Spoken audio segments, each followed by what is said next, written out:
नमस्कार साथियों, मैं डॉक्टर राहुल बाली खबर नेशनल टाइम की तरफ से मैं ये वीडियो बना रहा हूँ। मैं वीडियो इसलिए ये बना रहा हूँ कि 2 दिन पहले मैंने एससी डिपार्टमेंट कांग्रेस पार्टी के चेयरमैन एक फेसबुक पे उनका जो पढ़ा है, उसमें वो इमरजेंसी को डिफेंड करते हुए उन्होंने लिखा है कि अगर इमरजेंसी लोकतंत्र के ढांचे के लिए ठीक नहीं थी तो संविधान के फाउंडर्स ने ये 352 जो है आर्टिकल क्यों संविधान में रखा है। मुझे बड़ी शर्म आती है ये बात कहते हुए कि सारा दिन कांग्रेस के लोग राहुल गांधी से लेके एससी डिपार्टमेंट के चेयरमैन से लेके और नीचे के वर्कर से लेके बाबा साहब का संविधान लेके हमारे दलित भाइयों को बहनों को ये बेवकूफ़ बनाते हैं। और जो आदमी ये बोल रहा है कि 352 आर्टिकल क्यों रखा गया संविधान के अंदर, उसकी आप सोच के बारे में समझ सकते हैं। तो साथियों, जो यहाँ इमरजेंसी के बारे में बात पहले मैं कर लूँ। आप जैसा कि आप सब जानते हैं कि प्राइम मिनिस्टर इंदिरा गांधी ने 1975 से लेकर 1977 तक 21 मंथ के अंदर इमरजेंसी लगाई इस देश के अंदर, जिसके अंदर 1 लाख से ज़्यादा नेता जो है जेलों में डाल दिए गए। उसमें चरण सिंह जी थे, जॉर्ज फर्नांडिस थे, अटल बिहारी वाजपेयी थे, मोरारजी देसाई थे और बड़े बड़े नेता ऐसे थे जिनको जेलों में ठूस दिया गया। और इमरजेंसी के दौरान सिविल लिबर्टीज, प्रेस सेंसरशिप और ये सारी जो इंदिरा गांधी ने किया इमरजेंसी के दौरान, वो ट्रेड यूनियन को भी उन्होंने यानी पूरी तरह से बंद करवा दिया। ये इमरजेंसी के जो जितने भी परिणाम निकले वो हमारे दलित आदिवासी लोगों के लिए बहुत ही नुकसानदायक हुए, क्योंकि सारे के सारे नेता जो दलित और आदिवासी और पिछड़े समाज की बातें कर रहे थे वो सारे जेलों में इंदिरा गांधी ने डाल दिए। तो आज ये एससी डिपार्टमेंट के चेयरमैन अपने आप को बाबा साहब का बहुत बड़ा अनुयायी कहते हैं, बहुत बड़ा कहते हैं कि मैं संविधान का रखवाला हूँ, मैं डेमोक्रेसी का रखवाला हूँ। तो आज ये इमरजेंसी को बचाने की कोशिश कर रहे हैं, इमरजेंसी को ठीक साबित करने की कोशिश कर रहे हैं। तो मेरे प्यारे भाइयों और बहनों दलितों, ये समझ लो कि ये नकली लोग जो आज इमरजेंसी को ठीक साबित करने के लिए आपके बीच में फिर यूपी के अंदर आएंगे और इनको आपने पहचानना है। ये बाबा साहब की ही गलतियां निकाल रहे हैं और सारा दिन जो है बाबा साहब के संविधान को लेकर राहुल गांधी जो है अपने सब फंक्शन के अंदर जाता है, रैलीज के अंदर जाता है, संविधान बचाओ संविधान बचाओ। और ये इमरजेंसी को प्रोटेक्ट करने के लिए उनके एससी डिपार्टमेंट का चेयरमैन ये ऐसी बातें लिख रहा है। आप जो जानते हैं कि इमरजेंसी के दौरान हमारे लोगों के ऊपर सबसे ज़्यादा अत्याचार हुए, कारण क्या उनकी आवाज़ उठाने वाला कोई भी लीडर बाहर नहीं था, सबके सब जेलों में डाल दिए गए। दूसरी तरफ यही एससी डिपार्टमेंट के चेयरमैन लिखते हैं कि इंदिरा गांधी ने नेशनलाइजेशन ऑफ बैंक्स की है। ये कितनी बार बताओगे भाई? ये तो हो गया, ये पुरानी बात हो गई।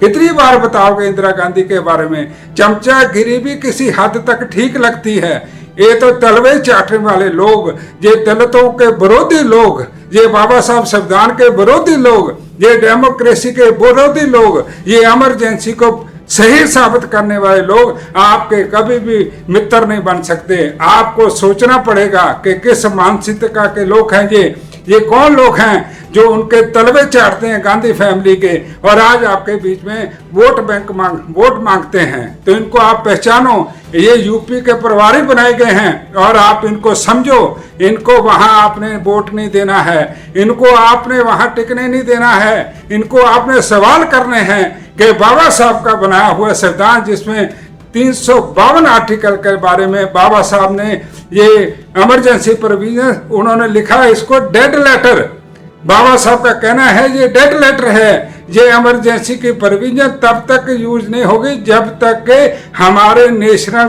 को थ्रेट ना हो। और उन्होंने फिर लिखा, उन्होंने आगे चल के लिखा है कि ये इमरजेंसी का जो 352 आर्टिकल है वो ऑटोक्रेसी के अगेंस्ट है। जो डोमेस्टिक क्योस के अगेंस्ट है, एक्सटर्नल थ्रेट के अगेंस्ट है, ये किस्म का डेड लेटर है। लेकिन इंदिरा गांधी ने अपने आप को बचाने के लिए इन सब नेताओं को जेल में डाल दिया, जिसमें 1 लाख से ज्यादा लोग जेल में थे। तो ये बोलते हैं कि आदिवासी और दलितों के लिए ये अच्छा रहा है इमरजेंसी। तो भाइयों बताओ, ये जब लीडरी जिन्होंने आवाज उठानी थी दलितों की, आदिवासियों की, पिछड़े समाज की, उनको ही इंदिरा गांधी ने अंदर जेल में डाल दिया, तो वो कैसे हमारे दलितों के वेलफेयर के बारे में सोच सकते हैं? ये तो इनकी मानसिकता है। ये यानी हर टाइम संविधान संविधान संविधान रोते रहते हैं, लेकिन संविधान के बाबा साहब के बनाई हुई चीजों को ये बोलते हैं कि 352 फिर इन्होंने रखा ही क्यों? ये इनकी मानसिकता है। ये लोग आपके वोटों का मिसयूज करते हैं।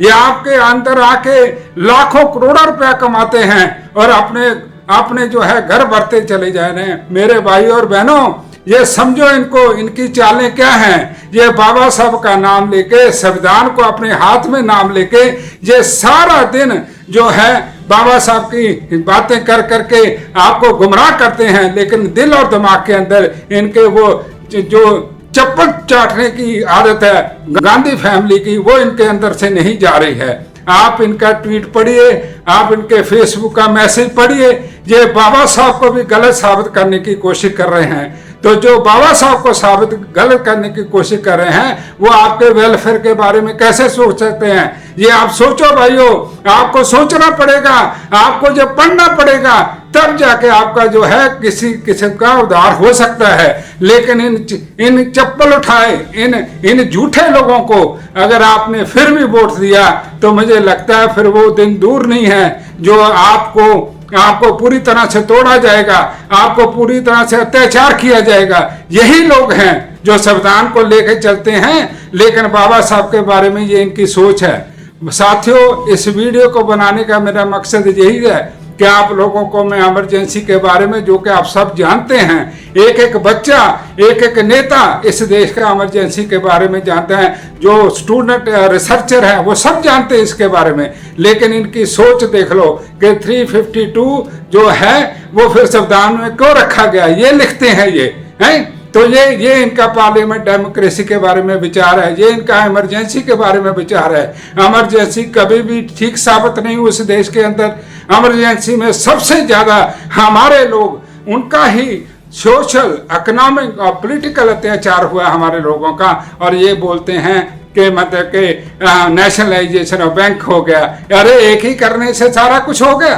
तो भाइयों, इनके इरादे समझो, ये बिके हुए लोग हैं, इनका अपने समाज के अंदर कुछ नहीं है। लेकिन ये है कि गांधी फैमिली की चप्पलें उठा के कुत्तों की तरह चाट के ये लोग आपके अंदर फिर आएंगे, यूपी में आएंगे, पंजाब में आएंगे। लेकिन आपको अब चाहिए कि इनको सबक सिखाना पड़ेगा। इन्हीं शब्दों के साथ मैं फिर आऊंगा आपके साथ वीडियो बनाने के लिए। थैंक यू, धन्यवाद।